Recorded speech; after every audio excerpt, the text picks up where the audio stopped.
À mon avis, il y a le patronat d'avant 1936 et le patronat d'après 1936. L'arrivée au pouvoir du Front populaire, le fait que Léon Blum ait été en réalité modéré, a entraîné une évolution du patronat. Et puis, il y a eu la résistance, la guerre, la résistance. En 1945, les communistes étaient tout-puissants. Si nous avons évité un régime communiste, c'est grâce au général de Gaulle.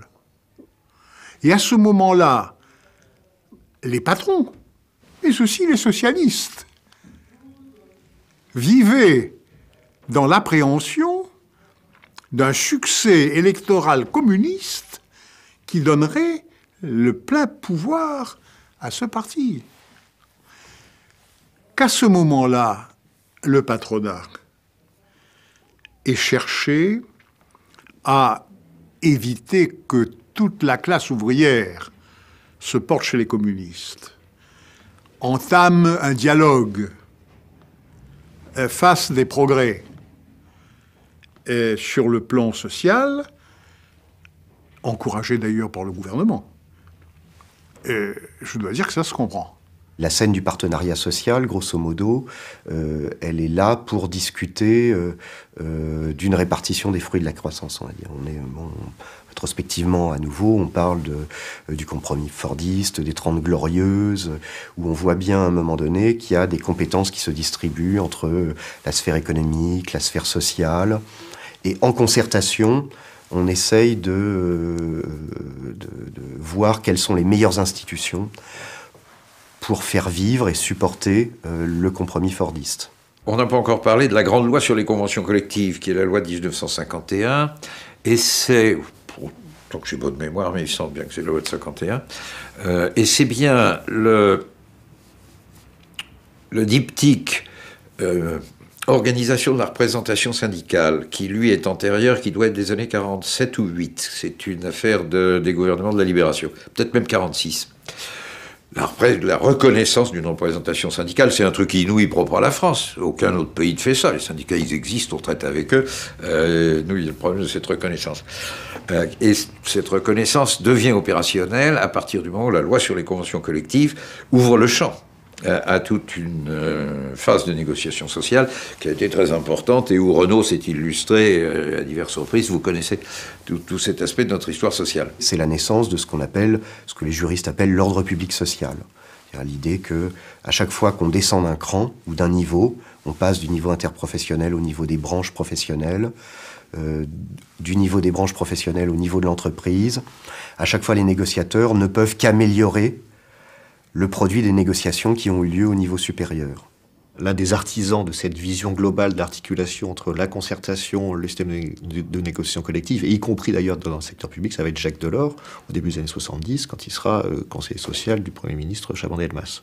Et c'est à ce moment-là que a surgi l'expérience dite de la nouvelle société. Alors son but était d'établir plus d'efficacité et plus de régularité dans les relations entre le patronat, les syndicats ou entre les partenaires sociaux et l'État. Et bien entendu, compte tenu du pourcentage de risque, il s'agissait quand même d'un gouvernement de droite. Il fallait leur démontrer que beaucoup des grèves auraient pu être évitées.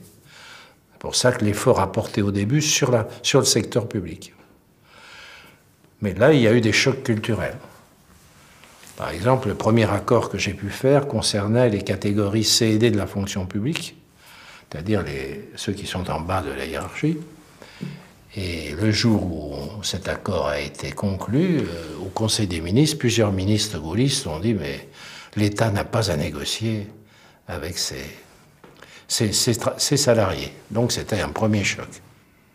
La novation qui est importante, c'est la loi du 13 juillet 71, inspirée par la nouvelle société de Chaban-Delmas, c'est-à-dire plus de contrats, moins de règlements. D'ailleurs, c'est à partir de ce moment-là qu'on ne parle plus de droit des conventions collectives, mais de droit de la négociation collective. Le Code du travail, les dispositions du titre 3 du livre 1er du Code du travail ont changé de titre. Autrefois, on parlait de droit des conventions collectives, c'est-à-dire de l'acte juridique source de droit. Aujourd'hui, on parle de la négociation collective, c'est-à-dire la technique qui permet de construire l'acte. Donc c'est pas tout à fait la même chose. De 1969 à 1972, s'il n'y avait pas eu la peur créée par l'événement mai 68 et au patronat et dans une partie de la majorité politique, on n'aurait jamais pu faire ce que l'on a fait. Hein? Et d'autre part, il y a, quand la peur n'est plus du gendarme ou la peur de l'événement n'est plus là, alors on a eu 2 déceptions. À plusieurs reprises, le gouvernement a recommandé de discuter sur les minima sociaux. Il n'y a pas eu l'effet escompté, même si l'on disait, si vous ne le faites pas, on fera une loi. Il faut dire aussi que le SMIC couvre une partie significative des salariés, contrairement à d'autres pays étrangers. Et deuxièmement, il y a eu la loi de Robien sur la durée du travail. Ce qui, là aussi, pose un problème de fond. Car certains en ont déduit qu'il fallait faire une loi obligatoire, ce qui est contesté par d'autres, encore aujourd'hui, et plus encore aujourd'hui. Mais d'un autre côté, on s'aperçoit quand on regarde les faits qu'il n'y a jamais eu autant de négociations en France depuis la fin de la guerre qu'après la loi sur les 35 heures.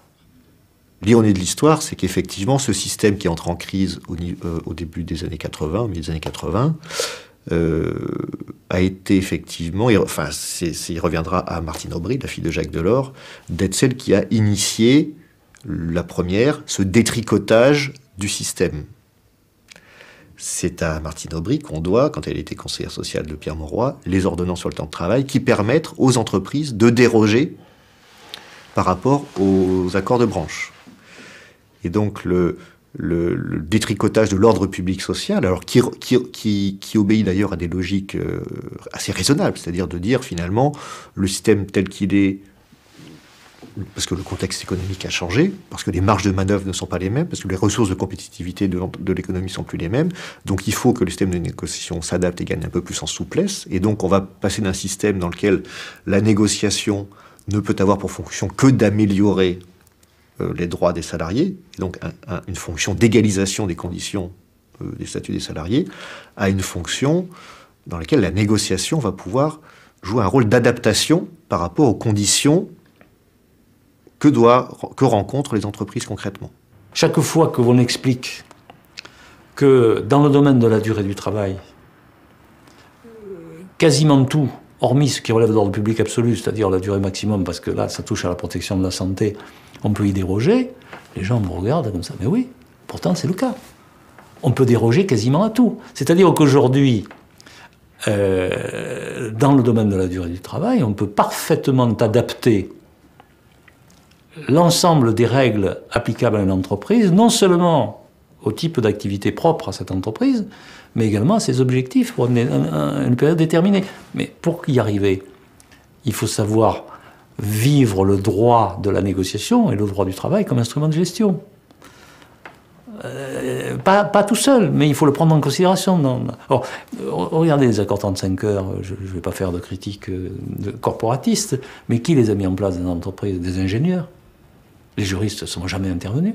Ils sont intervenus pour les conflits relatifs à la mauvaise construction du dispositif.